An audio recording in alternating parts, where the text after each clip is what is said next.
우리 세용지마라는 그 고사성어는 참 잘 알고 있습니다. 변방에 사는 노인의 말이라는 뜻을 가지고 있죠. 그런데 존 클레이어풀 목사가 희망이라는 책에서 이 세용지마를 성경적으로 다시 재구성을 해 보았습니다. 한 농부에게 달랑 한 필이 있었는데 그는 매사에 이 말에 의지하며 살았습니다. 봄에 파종할 때가 되면 그는 말을 타고 밭을 일구었습니다. 추수가 끝나면 농부는 남은 곡식을 마차에 실은 후 말을 붙여 시장에 팔러 가곤 했습니다.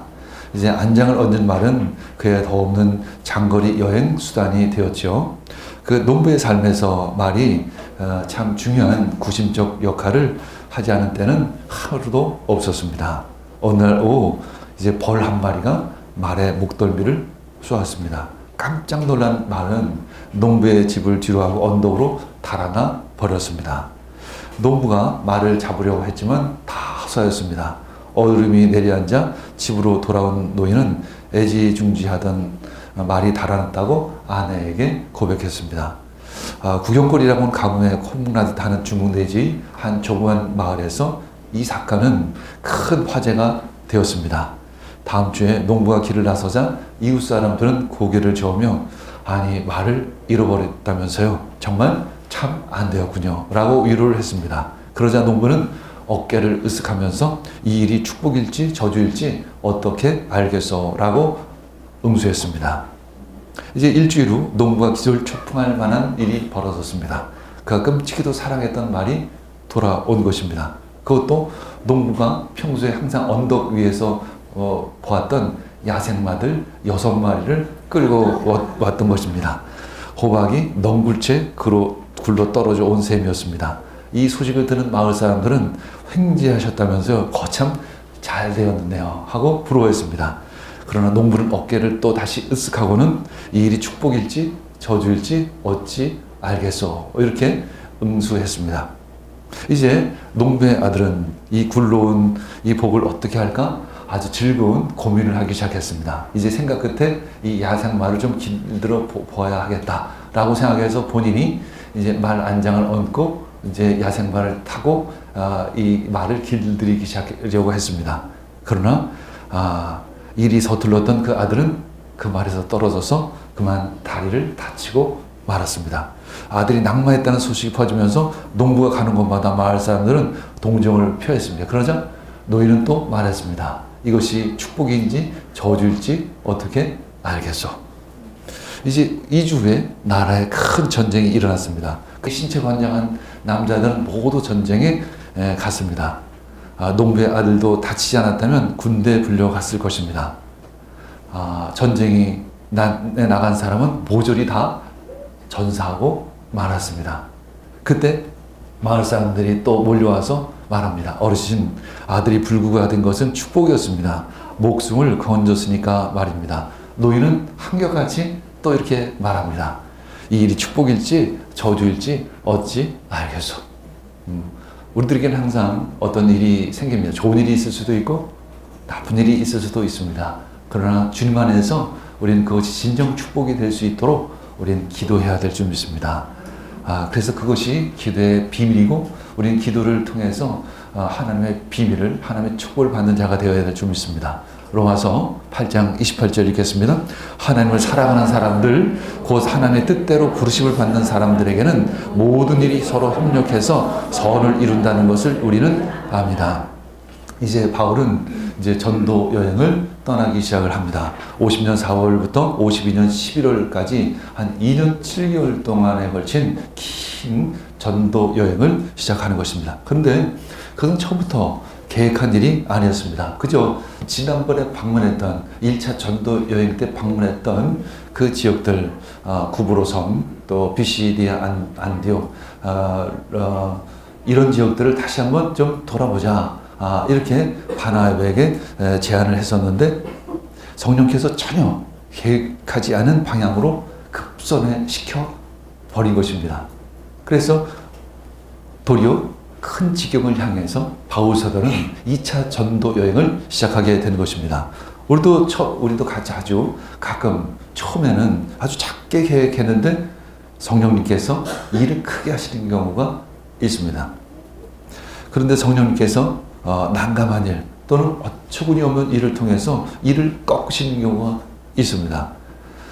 오늘 아침에도 제가 설교를 준비하는데 아이패드가 오류가 발생하기 시작을 했습니다.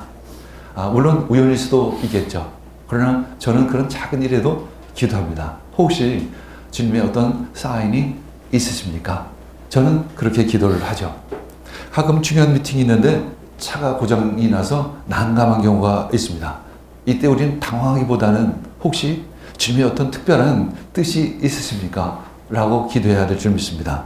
새로운 프로젝트를 앞두고 출근하려는데 현관문이 고장나서 문이 안 잠기는 것입니다. 난감한 일이 발생을 한 것이죠. 예수 선교를 가려고 하는데 새벽에 배탈이 납니다. 도대체 왜 배탈이 났을까? 가지 말라고 하는 것일까?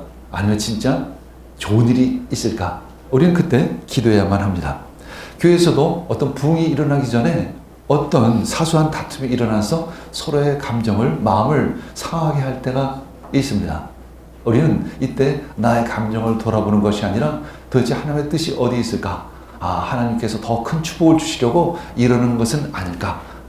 한번 돌아봐야 될 줄 믿습니다. 어제 러시아 가나안농원학교 이원석 선교사님 사모님이 메시지가 왔습니다. 기도를 부탁드립니다. 오늘 새벽에 우리 이원석 선교사님이 한국에 입국을 했습니다. 다음 달 포항공대 교수님들이 방문해서 건축할 건물 전기시설을 위해서 모임을 가질 계획이었는데 오기 전에 마피아 강도들에게 돈과 여권이 든 가방을 모두 빼앗기고 말았습니다. 그래서 임시여권으로 입국을 했는데 건축 헌금의 일부분도 잃어버리고 말았습니다. 이를 위해서 기도해 주시길 바랍니다. 그래도 건강하게 다치지 않고 서울로 돌아올 수 있었던 것이 참 감사합니다.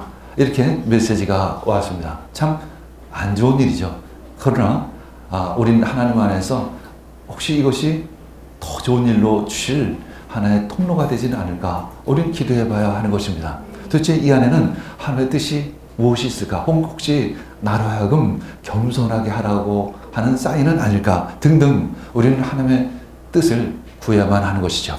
그래서 우리는 감정적으로 반응할 것이 아니라 성경적으로 하나님의 말씀을 들어야만 합니다. 주님 오셔서 성령님 저희들에게 메시지를 하나님의 뜻을 허락해 주시옵소서. 그래서 우리는 이러한 일이 있을 때 부정적인 결론, 한마디로 마침표를 찍는 것이 아니라 우리는 주님께 질문을 해야 합니다. 그래서 오늘 제목이 마침표가 아니라 물음표라는 제목입니다. 우리는 누구를 탓하는 경우가 자주 있습니다. 기분 나빠. 저 사람 도대체 왜 저래? 이렇게 감정적으로 결론을 내리는 경우가 있죠. 때로는 현관문이 고장난 것을 보면서 아내를 탓합니다. 아니 도대체 집에서 도대체 뭐해? 이 현관문이나 제대로 좀 고쳐놓지. 이러면 집안 모두 식구들이 기분 좋지 않은 하루로 시작이 될 것입니다. 또 이런 생각할 수 있습니다. 지난번 그 자동차 정비소에서 제대로 고치지 못해가지고 이런 모양 이 꼴을 내가 당하지 하면서 어떤 사람을 원망하기도 합니다. 때로는 오늘 잡쳐서 시작부터 삐끗하는 것이 참 예감이 안 좋아. 뭐 일이 잘 안 될 것 같아. 이렇게 생각하는 사람도 있습니다. 아닙니다. 우리는 그때 무릎 꿇고 기도해야만 합니다. 아니 무릎 꿇지는 못할지라도 버스에 앉아서라도 잠시 주님의 뜻을 물어봐야 합니다. 우리는 어떤 일에서나 언제나 어디서나 좋은 일이나 나쁜 일이나 어떤 상황에 있어서나 스스로 결론을 내리는 자가 아닙니다. 마침표를 찍는 것이 아니라 하나님의 뜻을 물어야만 합니다. 어떤 작은 사소한 어떤 문제거리가 도리어 하나님께 집중할 수 있는 계기가 될 수 있다는 것입니다. 그래서 우리는 담담히 그리고 잠잠히 주님을 기다려야 합니다. 나의 영혼이 잠잠히 그분을 기다리시기를 원합니다. 나의 영혼이 잠잠히 하나님만 바라며 우리 1절만 찬양하고 하나님의 음성을 듣는 귀한 시간 되기를 원합니다.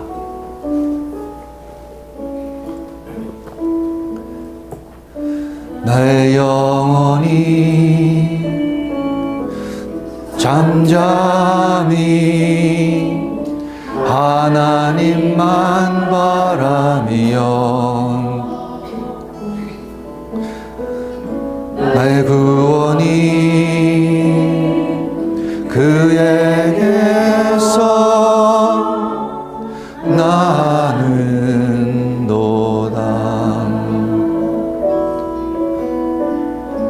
나의 영혼아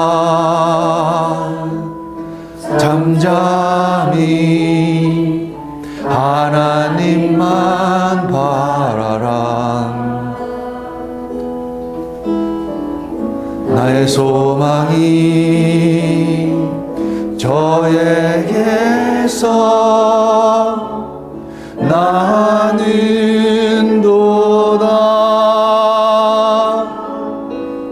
주만이 나의 반석 나의 구원이시니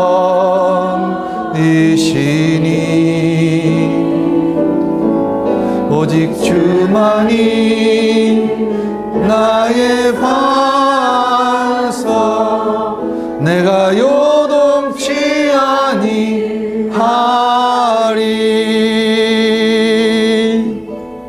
아멘. 그때 우리는 나의 영혼이 요동치를 않는 것입니다.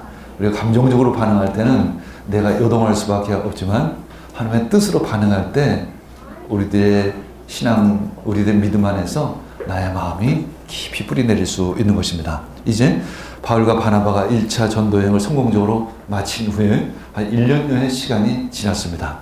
그때가 AD 50년 4월 정도쯤 되었습니다. 이제 바울은 바나바에게 이렇게 제안을 합니다. 지난번 전도여행 때 전도한 신자들을 다시 방문해서 그들이 잘 있는지, 그들의 영적 상태는 좋은지 다시 한번 살펴보면 어떻겠습니까? 바나바도 흔쾌히 이제 대답을 했습니다. 그런데 이제 바나바가 지난번 데려갔었던 마가 그 조카도 이번에 또 데려가자라는 제안을 했습니다. 그런데 바울은 그의 제안이 지혜롭지 못한 것이라고 생각을 했죠. 왜냐하면 지난번 마가는 선교여행 도중에 집으로 돌아와서 이 전도팀에게 심각한 어려움을 안겨져 주었기 때문입니다. 결국 그들은 격렬한 논쟁을 벌이고 말았습니다. 거의 이제 다투고 싸우는 지경까지 갔죠.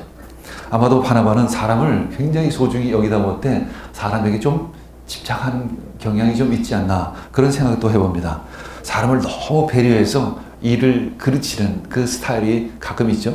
혹시 우리도 그런 성향이 있지는 않는가? 사람에게 너무 집착하지는 않는가? 라는 것도 우리 사람보다 하나님을 더 먼저 생각하고 그 후에 이웃을 사랑하는 것이 순서가 되어야 될 줄 믿습니다. 결국 두 사람은 갈라서고 말았습니다. 참 지난번에 환상의 팀이었는데 아쉬웠습니다. 너무 안타까운 일이었습니다. 바울에겐 참 속상했고 안타까운 일이었고 내가 양보를 해야만 했었나? 라는 면서 스스로를 탓하기도 했습니다. 바나바는 이제 마가를 데리고 배를 타고 서쪽 키프로스로 떠났습니다.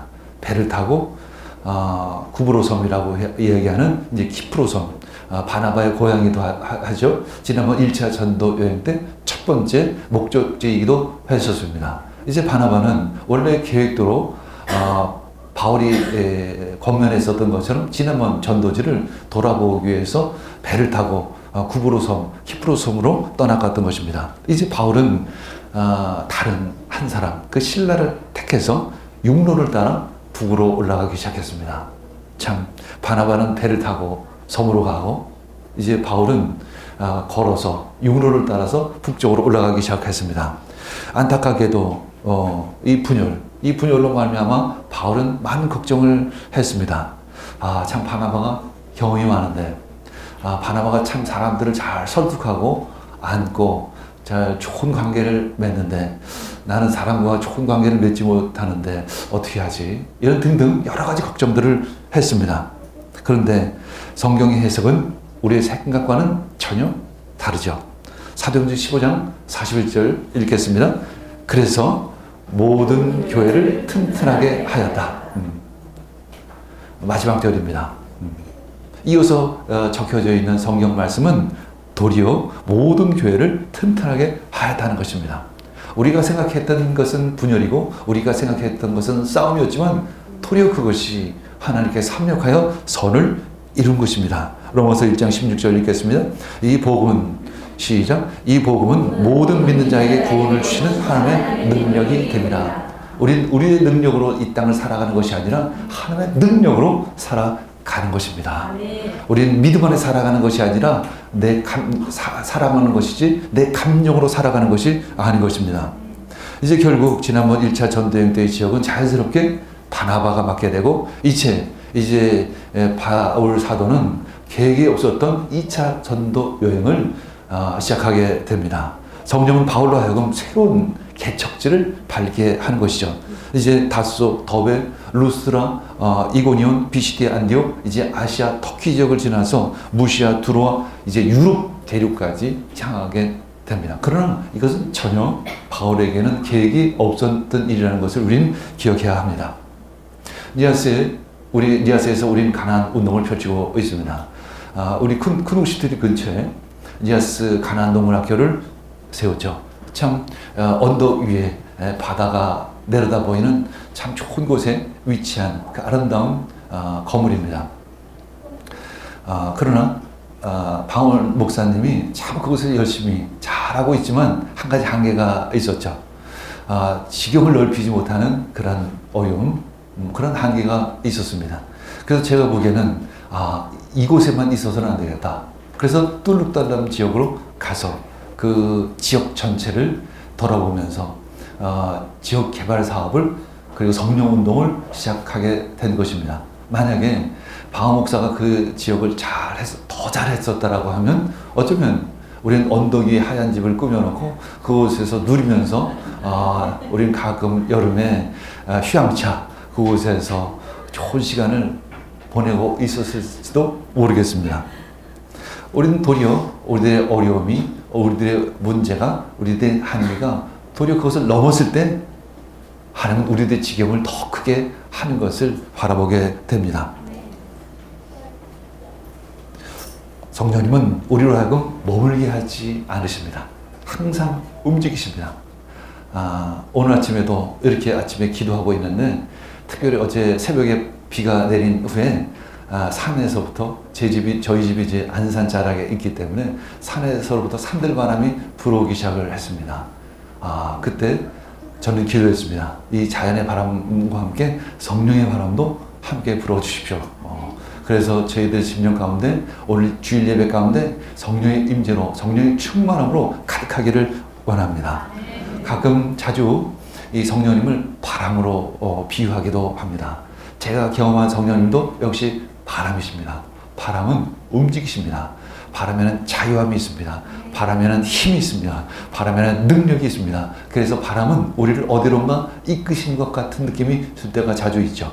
그래서 성령님을 바람에 비유하기도 하는 것이죠. 사도행전 창세기 1장 2절에 보면 하나님의 영은 물 위에 움직이고 있었다, 계셨다 이렇게 표현하고 있습니다. 또 사도행전 2장 2절도 읽겠습니다. 그때 갑자기 하늘에서 가세찬 바람이 부는 듯한 소리가 나더니 그들이 앉아 있는 온 집안을 가득 채웠다는 것입니다. 세찬 바람이 부는 듯한 소리가 나더니 그들이 앉아있는 온 집안을 성령의 임재로 가득 채웠던 것입니다. 마가의 다락방에 오절날 있었던 사건이죠. 그때 바람처럼 오신 성령님으로 말미암아 성령의 임재가 가득했던 것입니다. 이 시간 우리 이 성전, 우리 교회당, 우리 심령 가운데 성령의 임재로 가득해지기를 축복합니다. 주님은 우리들과 함께 하시기를 원합니다. 주님은 성령님을 통해서 우리와 함께 하시기를 원합니다. 성령님, 우리를 심령 가운데 임하여 주시옵소서. 우리들에게 충만케 하여 주시옵소서. 요한복음 3장 8절은 이렇게 말씀하고 있습니다. 바람은 불고 싶은 대로 분다. 넌 그 소리는 듣지만 어디에서 와서 어디로 가는지 모른다. 성령으로 태어난 사람은 다 이와 같다라고 말씀하고 있습니다. 그 바람이 도대체 있긴 있는데 어디서 오는지도 모르겠고 어디로 가는지도 잘 모르겠지만 분명히 그 바람은 있다는 것입니다. 성령님 역시 그렇습니다. 도대체 그 성령님이 어디로부터 오시는지 알지 못합니다. 언제 오시는지 잘 모릅니다. 어디로 가시는지 잘 알지 못합니다. 그러나 성령님은 오셔서 우리를 어디론가 이끄신다는 것이죠. 이 지구 전체를 순환한 무역풍 혹은 편서풍과 같은 대규모의 바람이 있습니다. 그러나 성령의 바람은 이 우주 전체에 온 천지 만물을 휘감아 도는 그 성령의 바람이라는 것을 우리는 기억해야만 합니다. 매일매일 날씨를 결정하는 비교적 큰 바람이 있는 것처럼 이 성령의 바람은 나의 상황과 환경을 전혀 다른 방향으로 이끄십니다. 그리고 그래서 새로운 역사를 만들어가는 새로운 일을 창조하시는 그 성령님이시라는 것을 우리는 기억해야만 합니다. 때로는 급격한 공기의 회전으로 나타나는 허리케인 또는 토네이도, 태풍처럼 갑자기 순간적으로 강하게 역사하시기로 하나는 것입니다. 우리가 어떤 큰 문제에 있었을 때 순간적으로 굉장히 힘든 일이 닥쳤을 때 하나님께서 성령을 보내주셔서 토네이도처럼 태풍처럼 그 일을, 그 사건을, 그 어려움을 몰아내 버리실 줄 믿습니다. 이제 바울이 더베와 루스드라에서도 가자 그곳에 좋은 일이 기다리고 있었습니다. 마음이 허전했던 바울에게 디모데라고 하는 평생의 동역자, 어쩌면 영적인 아들을 그에게 붙여주었던 것입니다. 디모데는 티메 플러스 티메와 데오스가 합쳐진 말이죠. 하나님께 영광이라는 의미를 가지고 있습니다. 그는 참 신실한 사람이었습니다. 인품도 참 좋았습니다. 이 바울 사도가 성격이 까칠했는데 하나님께서는 그래도 이 바울을 감당할 수 있는 성품이 좋은 디모데를 붙여주신 것이죠. 디모데는 루스드라와 이고니온에서 참 좋은 평을 가지고 받고 있는 사람이었습니다. 인격이 참 좋은 사람이었습니다. 하나님은 바울에게 평생의 귀한 동역자를 붙여주신 것입니다. 바나바를 잃고 위로의 아들을 붙여주신 것입니다. 우리도 그렇게 기도해야 될 줄 믿습니다. 어떤 사람을 잃었을 때 우리는 더 좋은 사람을 우리에게 붙여주실 그 하나님의 은혜를 우리는 기다려야만 하는 것입니다. 하나님은 더 큰 사명을 위해, 더 새로운 일을 위해 하나님께서는 또 꼭 필요한, 그 자리에 필요한 일꾼을 보내주신 것입니다. 여러분 사업장 가운데 일꾼이 필요하다고 하면 주님께 기도하시기를 원합니다. 그리고 주님의 눈으로 그 일꾼을 찾으시기를 바랍니다. 그때 어느덧 우리에게 꼭 필요한, 그 사업장에 꼭 필요한 사람을 보내줄 줄 믿습니다. 빌립보서 2장 22절 읽겠습니다. 그러나 디모데의 인품은 여러분이 잘 알고 있습니다. 그는 자식이 아버지에게 하듯이 복음을 위하여 나와 함께 봉사하였습니다. 그리고 후에 바울은 이렇게 고백을 하는 것입니다. 디모데를 향해서 이렇게 이야기를 하는 것이죠. 디모데의 인품은 여러분들이 잘 알고 있죠. 그는 마치 나의 자식과 같은 사람입니다. 복음을 위하여 나와 함께 참 지금까지 잘 봉사를 해 주었습니다. 결국 사도행전 16장 5절 읽겠습니다. 교회들은 그 믿음이 점점 더 튼튼해지고 그 수가 나날이 늘어 갔습니다. 성경의 결론은 항상 긍정적입니다. 잘 된다는 것입니다. 우리 믿음 안에서 모든 일이 다 잘 될 줄 믿습니다. 그것이 바로 믿음입니다. 다 잘 될 줄 믿습니다. 지금 사소한 어려움이 있을지라도 결국에 가서는 주님께서 선한 길로 이끌어 주실 줄 믿습니다. 그것이 또 하나의 믿음이 될 줄 믿습니다.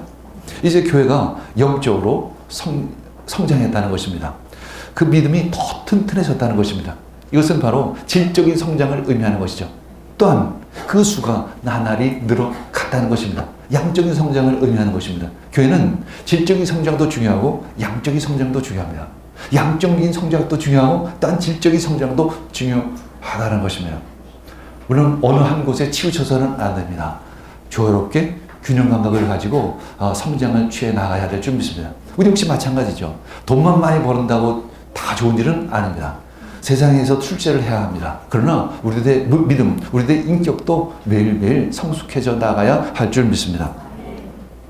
사도행전 16장 6절에서 7절 읽겠습니다.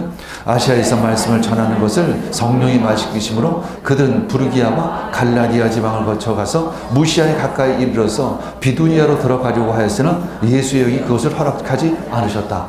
오늘 말씀 중에는 예수의 영, 하나님 성령님께서 자주 막으시는 것을 경험합니다. 첫 번째는 그 바나바의 다툼으로 인해서 원래 계획했던 일이 지장을 받았습니다.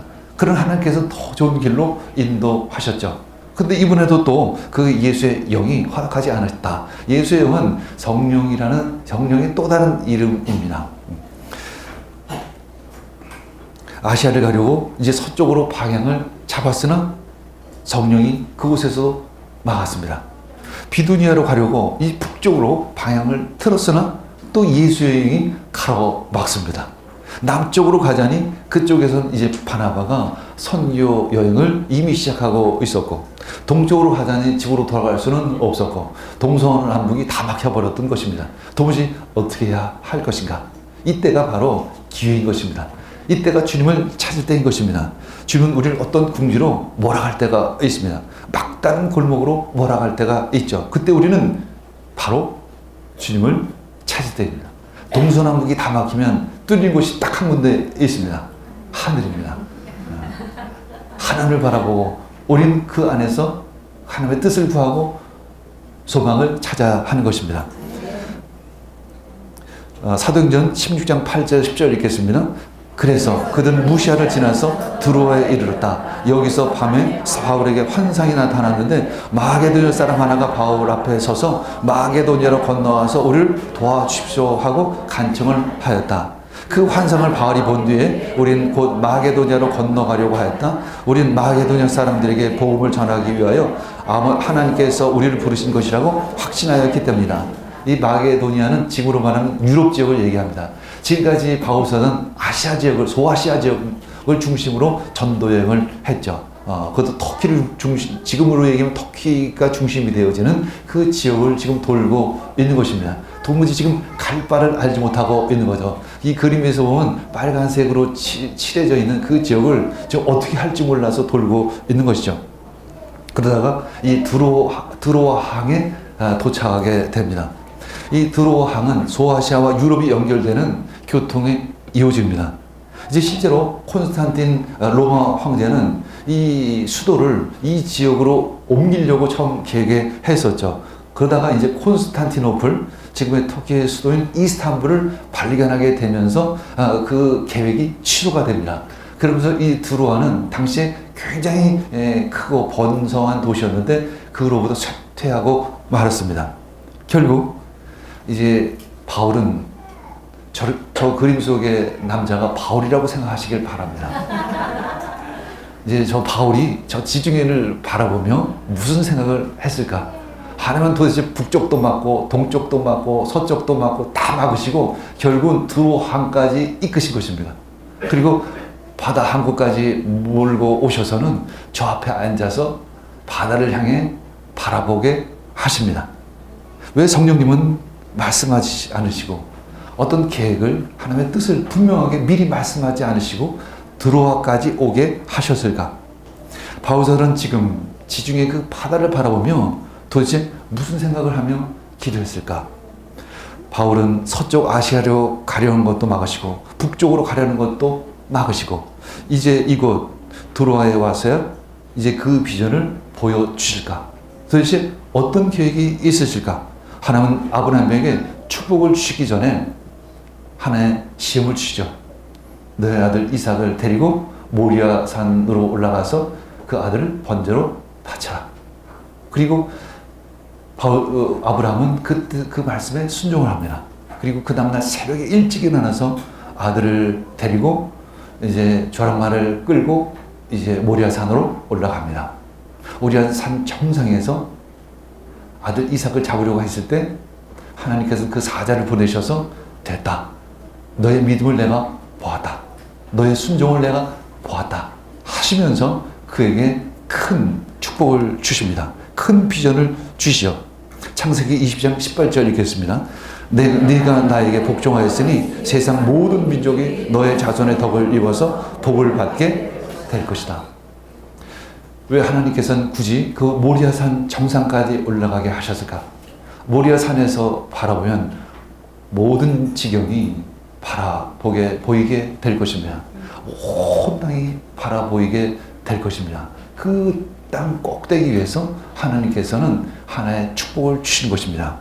모든 세상 사람들이 너의 눈으로 보는 모든 세상, 네 눈으로 볼 수 없는 그 지경까지의 모든 사람들이 너로 하여금, 너의 자녀들로 하여금 축복을 받게 될 것이다. 이제 니아스 땅을 밟게 하시고 니아스의 지진의 소식을 듣게 하십니다. 그리고 다시 니아스 땅을 밟게 하십니다. 그때 가서야 하나님께서는 교회 가운데 비전과 소망을 주시는 것입니다. 이곳에서 주실 수도 있는데 하나님은 도대체 왜 그 땅을 밟아서야 하나님께서는 꿈과 비전을 주실까?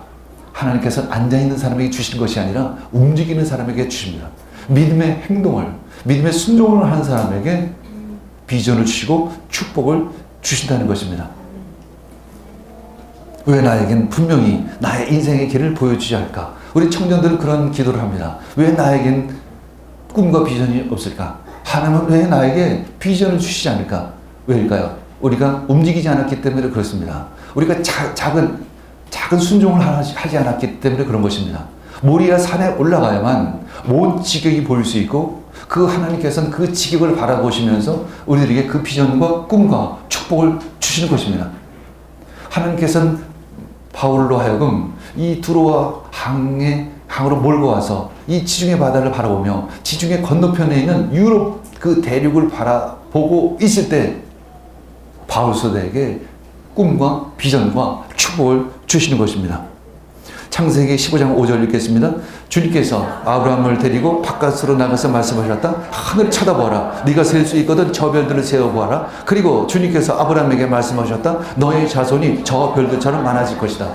하나님께서는 집안 구석에 들어가서 집안 구석에서도 말씀하실 수 있는데 굳이 하나님께서는 아브라함을 밖으로 이끄셔서 하늘을 바라보라는 것입니다.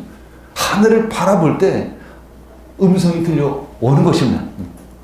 니아스를 바라볼 때, 니아스 땅을 밟았을 때, 니아스 땅의 사람들을 만났을 때, 그 니아스 땅을 향한 비전을 보게 되어지는 것입니다. 우리 가끔 어떤 사람에게 좋은 대학교를 가기를 원하는 사람은 그래서 토요일마다 주말마다 한 달에 한 번씩, 1년에 두세 번씩 그 학교를, 자녀를 데리고 학교를 간다는 거죠. 땅을 밟으며, 그 지경을 밟으며 기도하는 것이죠. 마치 그것과 같습니다. 어떤 비전을 받기를 원한다면 그 비전에 더 가까이 나아가야 한다는 것입니다. 바울의 지금까지의 시야는 그저 아시아였습니다. 그러나 주님은 그의 눈으로 하여금 두로 항구에서 지중해 너머의 그 땅, 그 대륙, 그 유럽을 바라보게 하는 것이죠. 하나님은 그 유럽 땅을 바울의 마음속에 들어오게 한 후에 성령은 그의 마음 가운데 역사하기 시작을 한 것입니다. 성령님은 그 맹탕인 사람에게 역사하지 않으시면 준비된 사람에게 역사하시는 것입니다. 마음이 있는 사람에게, 사모하는 사람에게, 순종하는 사람에게 역사하기 시작을 하는 것이죠. 디모데후서 1장 6절 읽겠습니다. 그런 이유로 나는 그들을 일깨워서 그대가 나의 안수로 말미암아 그대 속에 간직하고 있는 하나님의 은사에 다시 불을 붙이게 하려고 하는 것입니다. 우리 예배 끝나면 안수를 받기 위해서 오십니다. 사실 내가 능력이 있어서 아닙니다. 첫 번째는 나의 안수로 말미암아 그대 속에 간직하고 있는 하나님의 은사에 나를 다시 불을 붙이게 하려는 것입니다. 그것이 바로 은사의 능력인 것입니다. 안수하는 사람이 능력이 있어서가 아니라 안수를 받는 사람의 마음에 준비된 것, 그것에 다시 성령님께서 불을 붙여 주시는 것입니다. 비전은 내 스스로 생각하고 상상한 결과가 아닙니다. 비전은 순종하면서 나아간 자에게 주는 특권인 것입니다. 찬양하고 있을 때, 수요 찬양을 할 때, 하나님께서는 그 찬양자로서, 예배자로서의 꿈을 그에게 줄 수 있다는 것입니다. 언제까지나 회중석에 앉아서 내가 언제까지나 진정한 예배자가 될 것인가, 내가 프로 찬양 하는 사람이 될 것인가라는 비전은 주지를 않는다는 것입니다. 한 걸음 왔을 때 그 다음 단계의 비전을 하나님께서 주신다는 것입니다. 비전 수로 결론을 내려서 받는 것이 아닙니다. 믿음을 가지고 끊임없이 믿음의 소망을 가지고 한 걸음 한 걸음 나아가는 사람에게 하나님께서는 꿈과 비전과 축복을 더하여 주시는 것입니다. 성령은 그 믿음과 소망의 마음에 불을 붙여 주시는 것입니다. 우리들 그 성령의 불을 붙일 수 있는 심지를 준비하는 여러분들 되길 원합니다. 우리 함께 기도하겠습니다. 주님 감사합니다. 오늘 말씀 가운데 역사해 주시니 감사합니다. 오늘 말씀 가운데 큰 은혜를 받게 해주시니 감사드립니다. 우리가 소소한 문제, 어려움이 있을 때마다 우리는 기도할 줄 믿습니다. 그때 주님의 뜻으로 말미암아 새로운 길, 새로운 만남, 새로운 비전, 새로운 축복을 우리에게 주실 믿습니다.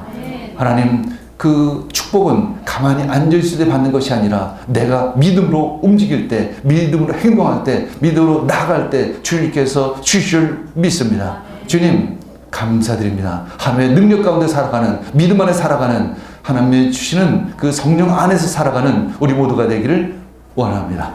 이 모든 말씀 예수님의 이름으로 기도합니다. 아멘.